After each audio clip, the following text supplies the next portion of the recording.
한 숙녀가 쇼핑몰이 있는 거리를 걸어가다가 앵무새를 취급하는 작은 그 새 조류 가게를 지나게 되었습니다. 아침에 출근길에 그곳을 지나서 가는데 앵무새가 큰 소리로 말합니다.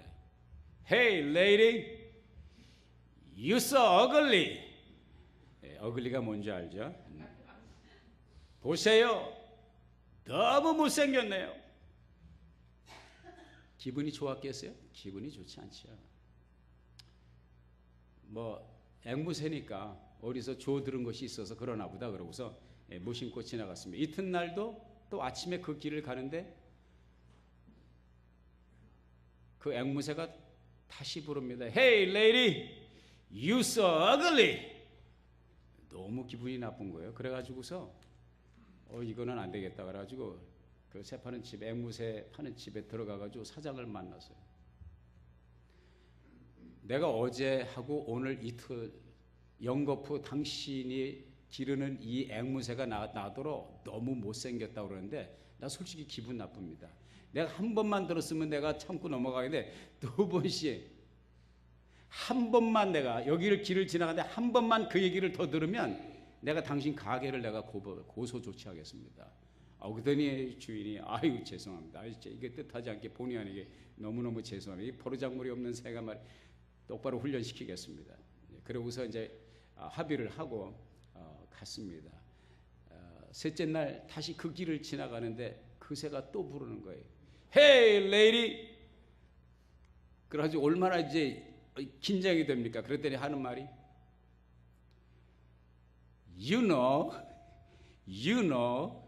너도 알잖아.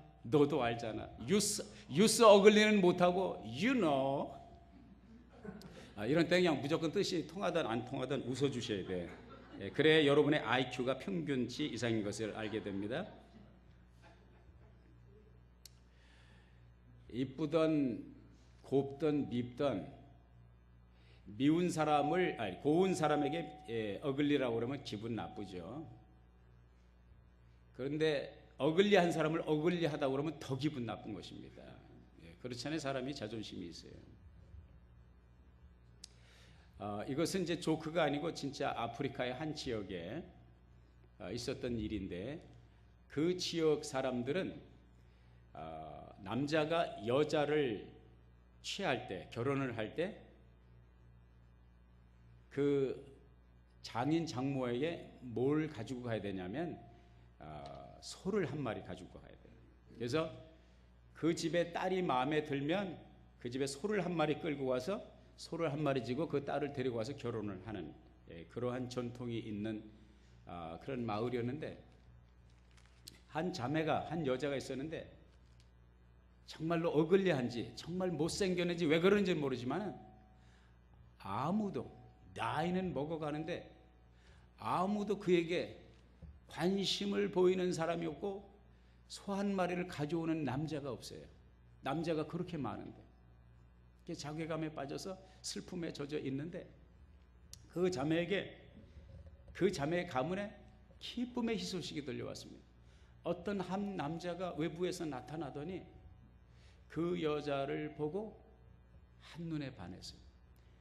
그리고서 그 여자를 취하기 위해서 장인에게 소를 끌고 오는데 한 마리가 아니고 10마리를 끌고 왔습니다. 대박이 난 거죠. 그 가문에 대박이 난 거예요. 결혼식 날이 됐는데 동네의 어떤 여자보다 어떤 처녀 어떤 여자보다도 그 자매의 얼굴빛이 빛이 나며 광채가 나며 그 아름다움이 그 속에서부터 흘러나오는 그 광후이가 동네 사람들 거기 모인 모든 하객들을 감동을 주고도 남음이 있는 그러한 발광체와 같은 그 빛이 그 자매에게서 났습니다. 한 남자의 등장으로 말이야. 그 어글리한 인생을 살아가는 슬픔의 인생을 살아가는 여인의 운명이 바뀌어졌습니다. 오늘 본문 속에서 또 하나의 어글리한 여자를 만납니다. You so ugly. Hey lady, you so ugly. 당신 정말 못생겼다. 근데 you so ugly라고 하는 그 못생긴 그 여자는 사실은 사람 여자가 아니고 유대 민족, 그리고 그 민족의 수도인 예루살렘을 향해서 하나님의 표현이 You are so ugly. 이 ugly라는 단어는 쓰지 않았지만 말씀의 핵심이 그겁니다. 너의 땅은 황폐해졌고 너는 아무도 돌아보지 않고 어떤 남자도 관심을 갖지 않는 어글리한 여자다. 이스라엘을 향해서 하나님께서 그렇게 표현하셨습니다. 본래 이스라엘 땅은 유대 땅, 유대 민족은 하나님께서 이집트에서 이제 기적적으로 홍해를 건너서 40년의 광야의 생활을 하고 그 다음에 요단을 건너서 가나안 복지를 정복했잖아요. 그 가나안 땅에 그들의 정착지를 삼았잖아요. 그 땅이 본래 어떤 땅입니까? 젖과 꿀이 흐르는 땅. The land flowing with milk and honey.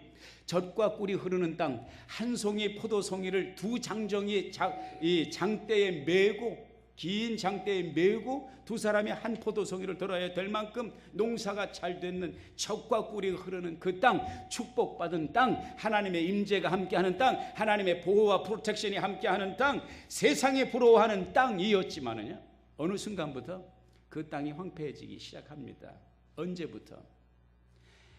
이스라엘이 가나안 땅에 정착하면서 심신이 편안해지고 광야 40년 고생하다가 요단강을 건넌 후에 하나님의 축복과 하나님의 평강을 누리면서 저들이 편안해지니까 저들의 마음이 하나님께로 향하던 것이 힘들고 어렵고 바닥을 길 때는 하나님만 쳐다보던 그들의 마음이 세상을 바라보기 시작하고 세상 재미를 바라보기 시작하고 이방인들이 섬기는 우상에 관심을 갖게 되고 그 이방인들이 섬기는 우상 정신을 가지고 살아가게 되면 하나님의 율법을 버리고 하나님의 얼굴을 등지기 시작하면서 하나님의 영광의 임재가 떠납니다. 그리고 그 땅은 외세에 의해서 열강의 세력들에 의해서 침략을 당하게 되고 그 땅은 유린되고 그 백성들이 말할 수 없는 고통 가운데 젖어들게 됩니다. 더 이상 the land flowing with milk and honey, 젖과 꿀이 흐르는 땅이 아니라 어글리한 땅, 하나님의 축복받은 백성이 아니라 어글리한 백성, 사람이 돌아보지 않고 관심을 갖지 않는 버림받은 여인과 같이 어글리한 이스라엘 민족을 향해서 하나님이 오늘 놀라운 서프라이즈 굿 뉴스를 발표하십니다. 다시는 너희를 버려온 자라 말하지 않을 것이다. 다시는 그 누구도 너희들을 향하여 저주받고 버리움을 받은 사람이라고 말하지 않을 것이다. 다시는 너희들이 거하는 이 땅을 이제 황폐한 땅이라고 말하지 않을 것이다. 뷸라라고 할 것이다. 같이 해봅시다. 뷸라가 뭐야 도대체? 너희는 버리운 자가 아니라 너희를 이끌어서 헵시바라고 말할 것이다. 같이 해봅시다. 헵시바. 너의 이름은 헵시바가 될 것이다. 다시 한번 해봅시다. 헵시바. 이 헵시바라는 말이 무슨 뜻이냐 하면은 두 단어의 이제 합성어인데 헤페츠라고 하는 단어의 기쁨, 즐거움, 고귀함 이런 뜻을 가지고 있는 거예요. 이 바라고 하는 것은 이제 곳이라고 하는 뜻과 그 다음에 여성 그 인칭사가 합쳐져서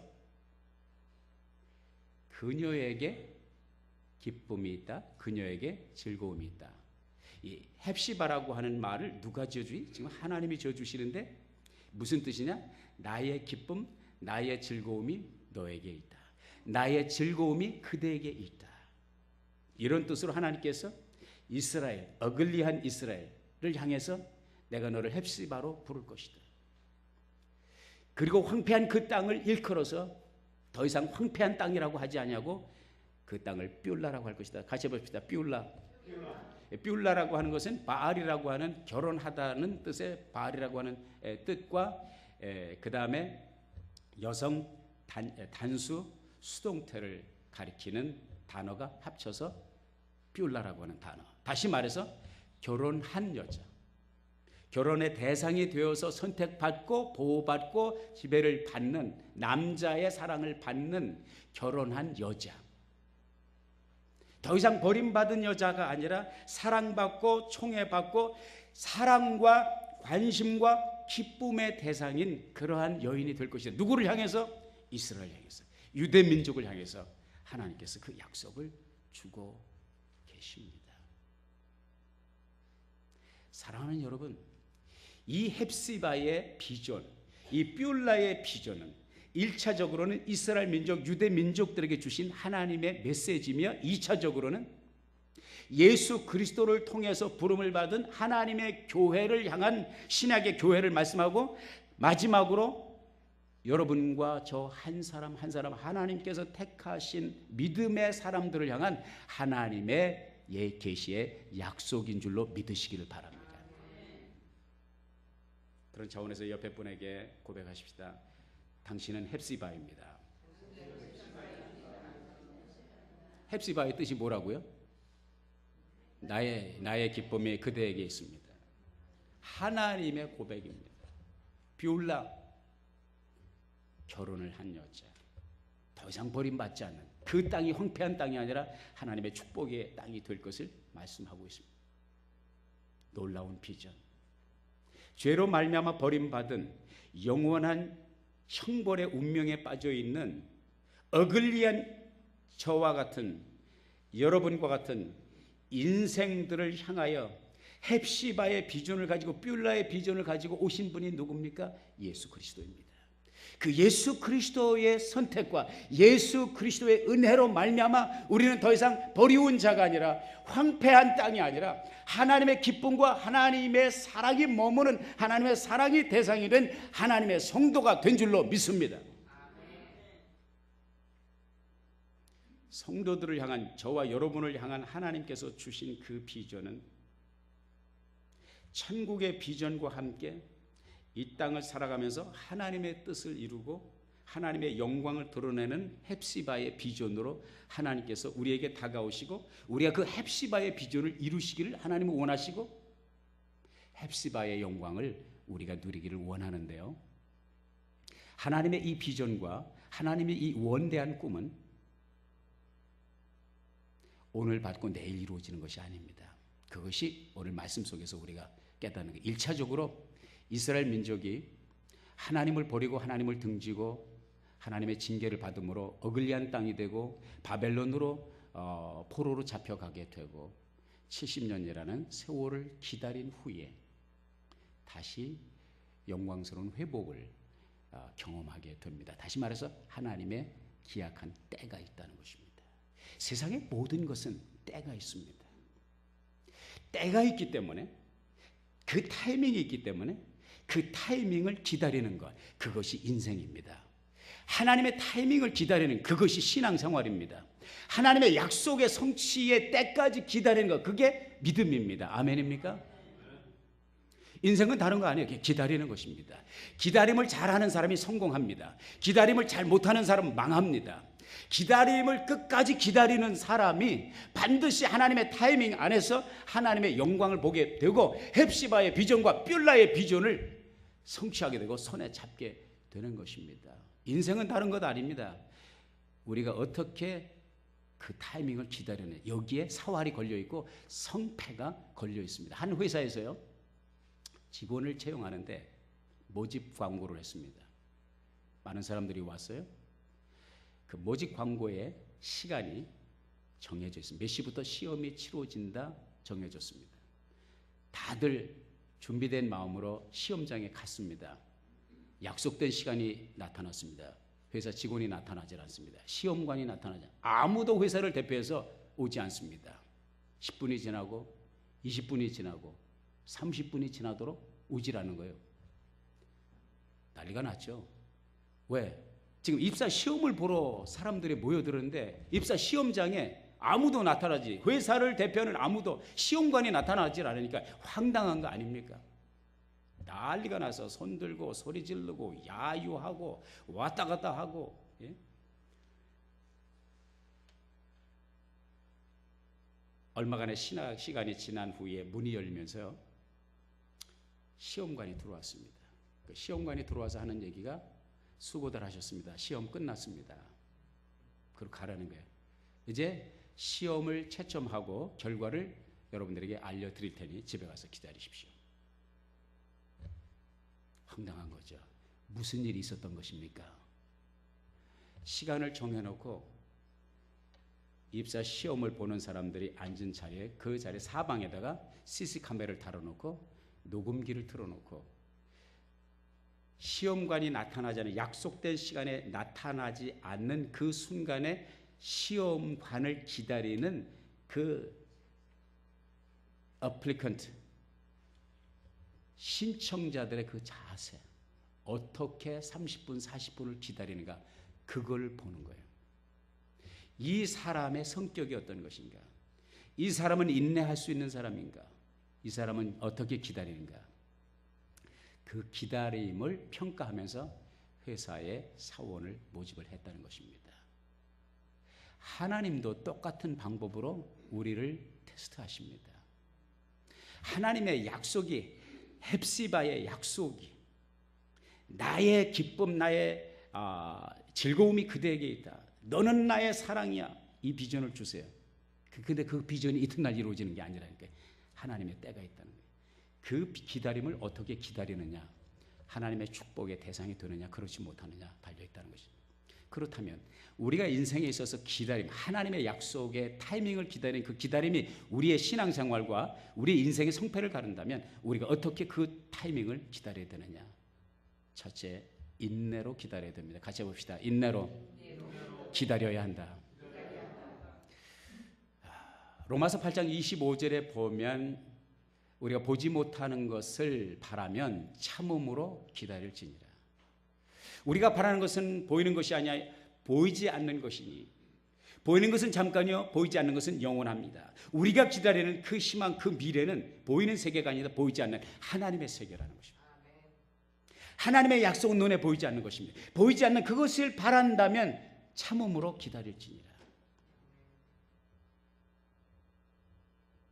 갈라디아서 5장 22절에 분명히 말씀하고 있습니다. 성령의 열매는 사랑과 희락과 오래 참음과, 하나님의 성령의 역사 가운데 열매 가운데 하나가 뭐냐면 인내거든요. 내가 인내할 수 있다, 하나님의 성령이 나와 함께 하심을 드러내는 증거가 됩니다. 인내가 없이, 기다림이 없이 세상에 되는 일은 아무것도 없습니다. 하다못해 밥솥에 밥을 눌러놓고도요 기다려야 됩니다. 뜸이 들을 기다려야 됩니다. 그걸 기다리지 못하고 밥 뚜껑을 자꾸 열면은요 어떻게 됩니까? 밥이 설어요. 그러니까 하나님의 타이밍을 기다리는 것은 나 죽었어 하고 인내를 가지고 하나님의 타이밍을 기다릴 줄 아는 그 인내가 필요한 것입니다.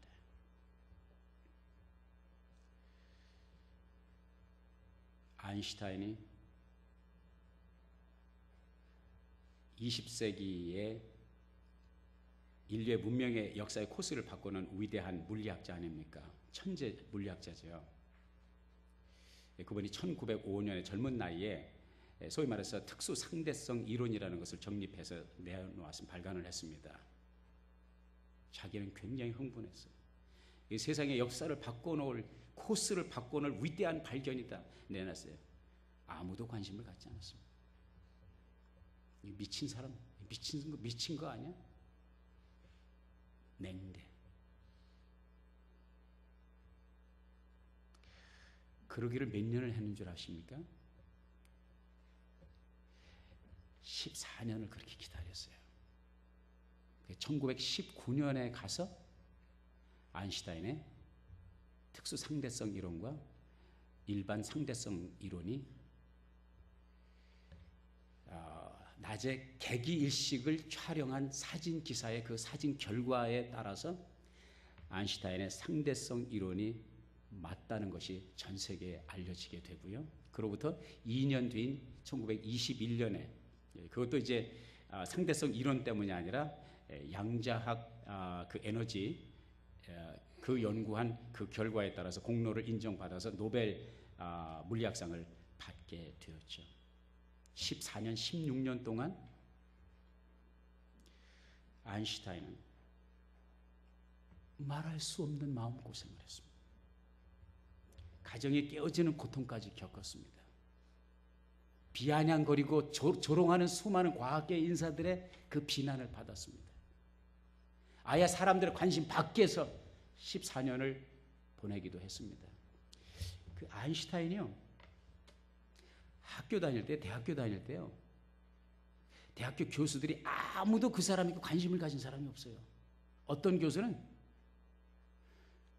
완전히 불량배로 룸펜으로 생각했어요. 아무도 아인슈타인에게 관심을, 가능성이 있는 사람 봐준 사람이 없어요. 룸펜으로 봤습니다. 문제아로 보았습니다. 하다못해 집안의 아버지도 이 아인슈타인을 문제아로 생각했습니다. 그래서 아버지가 세상을 떠날 때까지 이 가문에 있어서는 안 될 자식으로 봤습니다. 가문의 먹칠을 하는 자식, 가문의 명예를 실추시키는 자식, 그렇게 알고 세상을 떠났어요. 그런 아인슈타인, 기다림의 때, 인고의 기다림, 인내의 기다림의 세월, 1919년 대한민국의 기미 독립선언 3.1운동이 일어나던 1919년에 아인슈타인은 상대성 이론으로 세상을 발칵 뒤집혔고요. 이 아인슈타인의 상대성 이론과 양자 역학에 대한 연구로 우리가 얼마나 많은 혜택을 누린지, 요즘 말해서 이제 핵 에너지, 원자 에너지, LED TV 보는 거, 컴퓨터, 인공위성, 셀폰, GPS, 통신, 모든 것이요 아인슈타인의 공로입니다.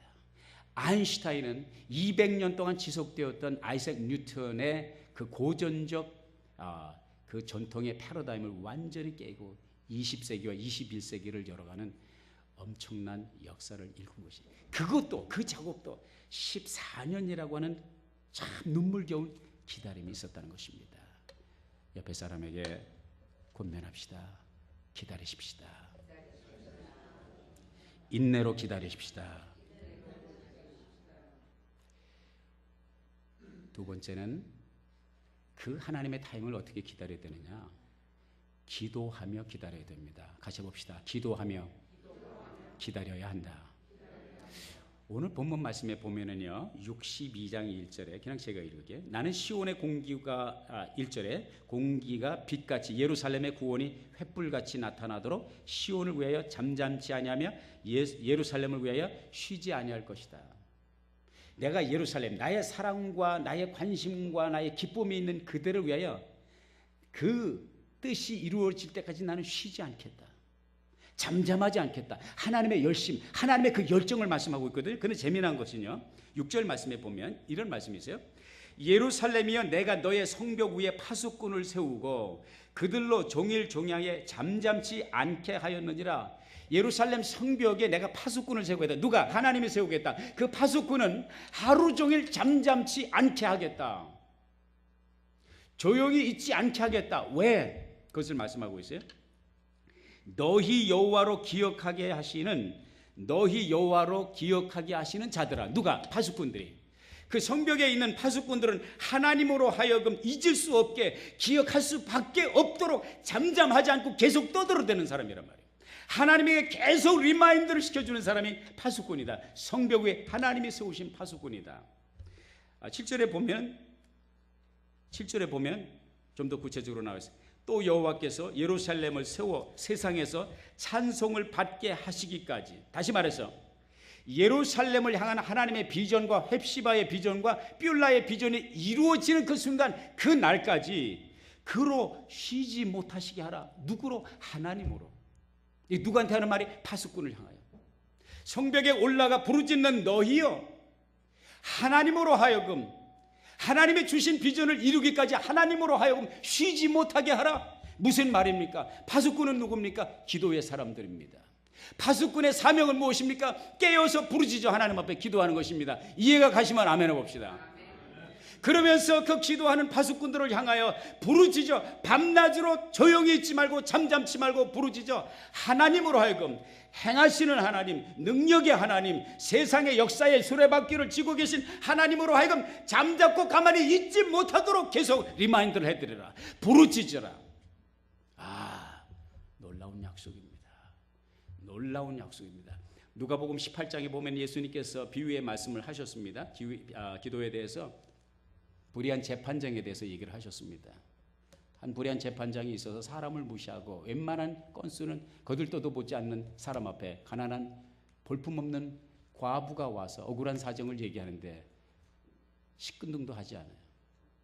본체도 하지 않습니다.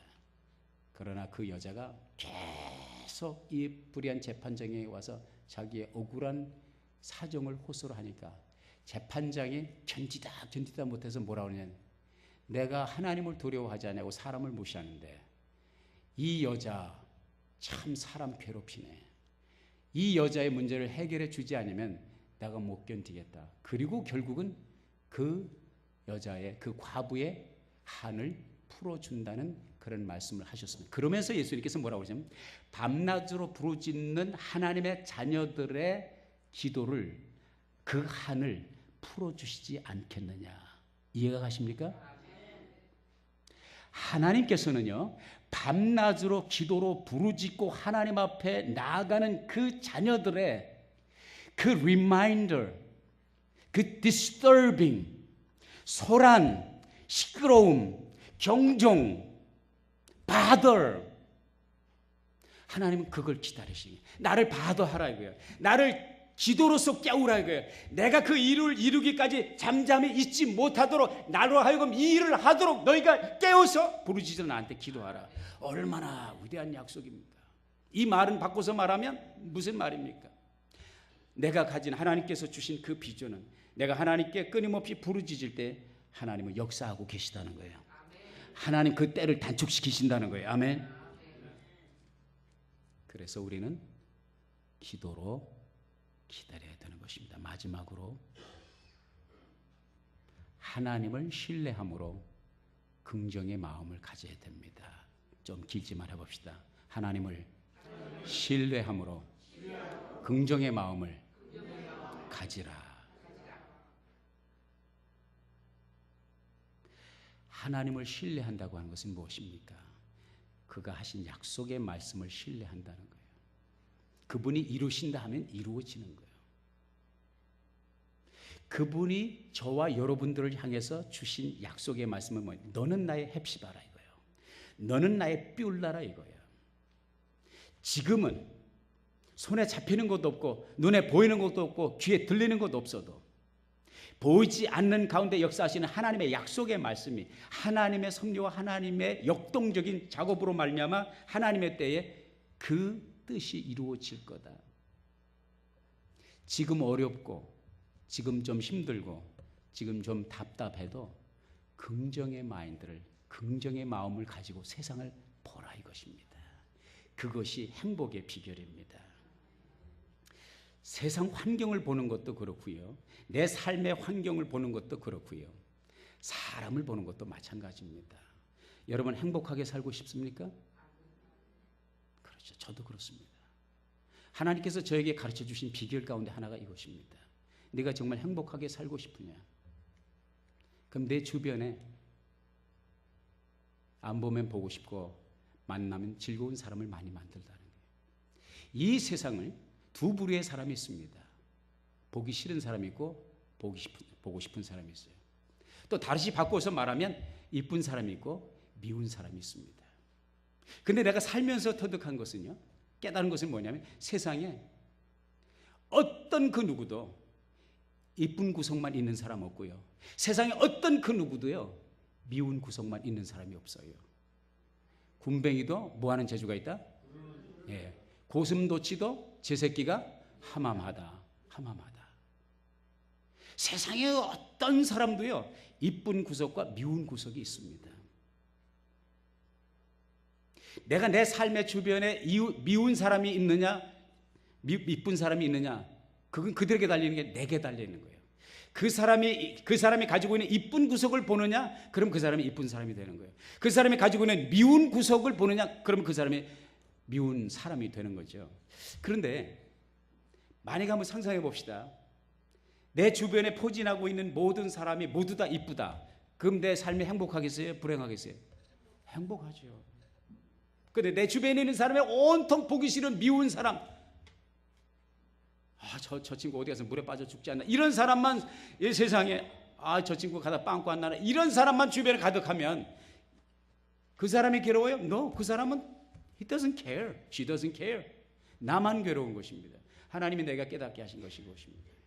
행복한 삶을, 이 세상을 그리운 사람과 이쁜 사람으로 가득 채우기를 원하냐? 그 사람의 이쁜 구석을 볼 수 있는 영적인 눈을 가지란 말이죠. 옆에 분에게 고백합시다.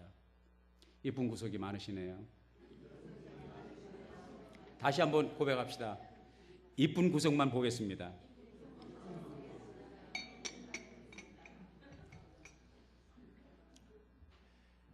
김정은이 이쁜 구석, 미운 구석, 그건 상관없어요. 우리 행복, 불행하고 상관없어요. 제일 중요한 건 내 옆에 있는 사람입니다.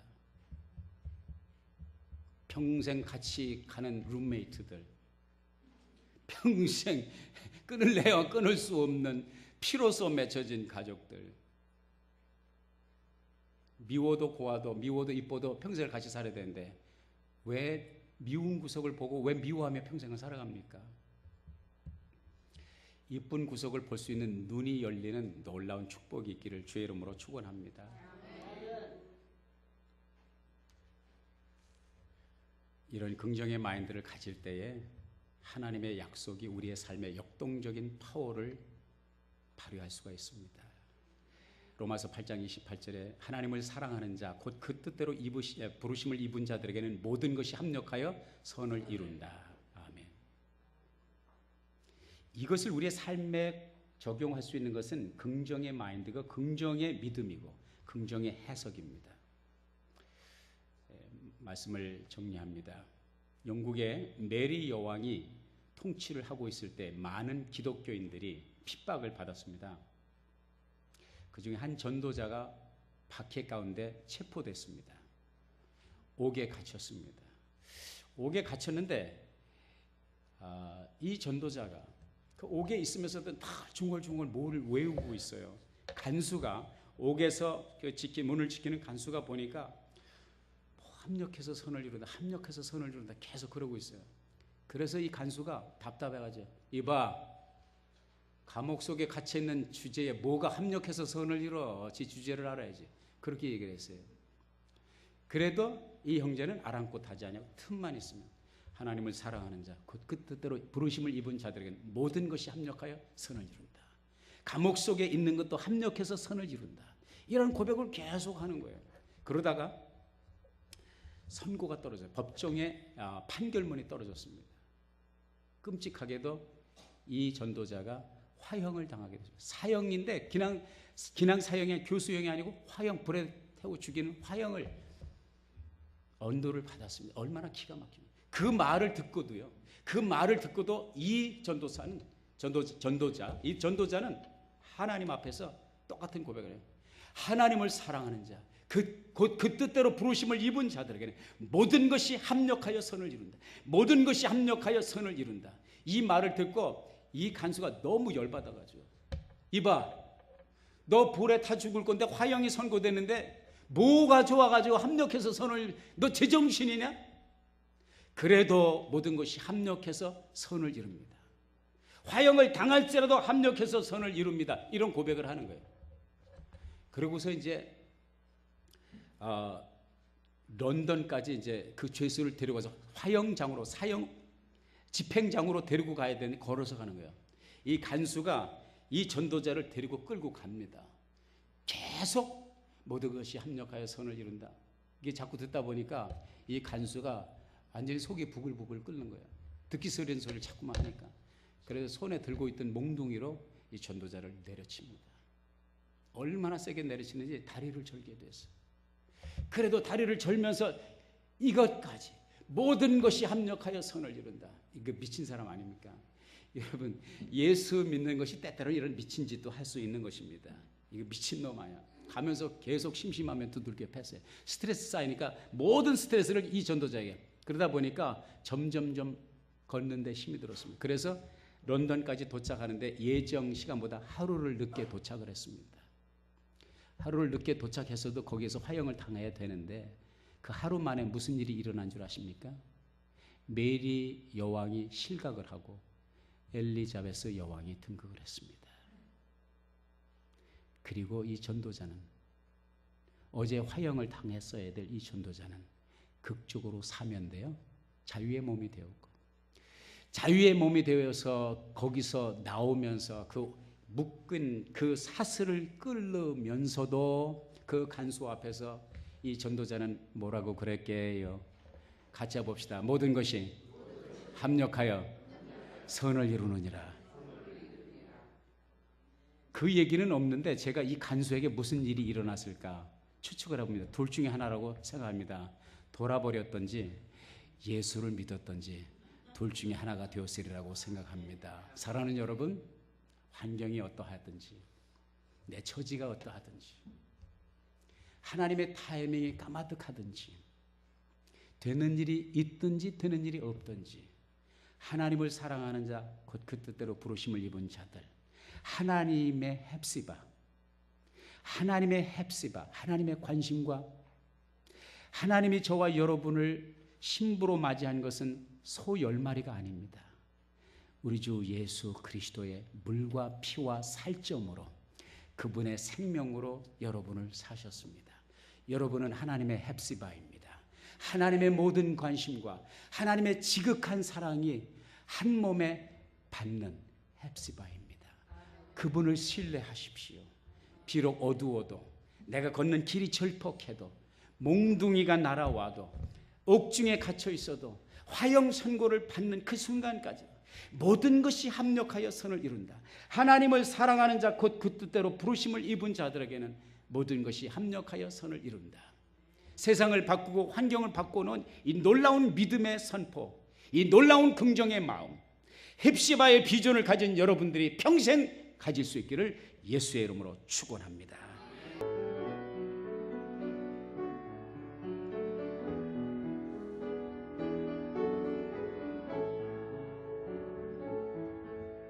너의 하나님 여호와가 너의 가운데 계시니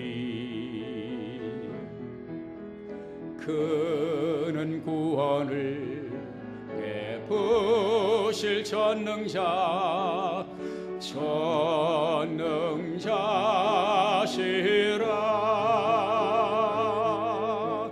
그가 너로 인하여 기쁨을 이기지 못하시며 너를 잠잠히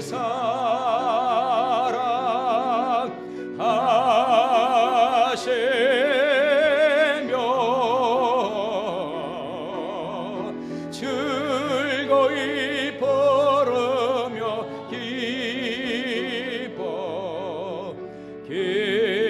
기뻐하시. 우리 한 절 다시 부르겠습니다. 너의 하나님 여호와가 너의 하나님 여호와 너희 가운데 계시니 너의 가운데 계시니 그는 구원을 베푸실 전능자이십니다. 그는 구원을 베푸실 전능자. 아멘. 전능자시라. 너는 나의 헵시바, 그대는 하나님의 헵시바. 그가 너로 인하여 기쁨을 이기지 못하시며 너를 잠잠히 사랑하시며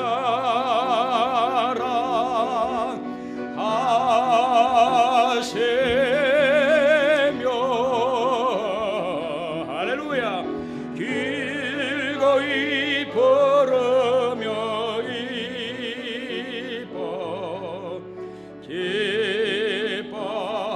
기뻐하시리 즐거이 부르며 즐거이 부르며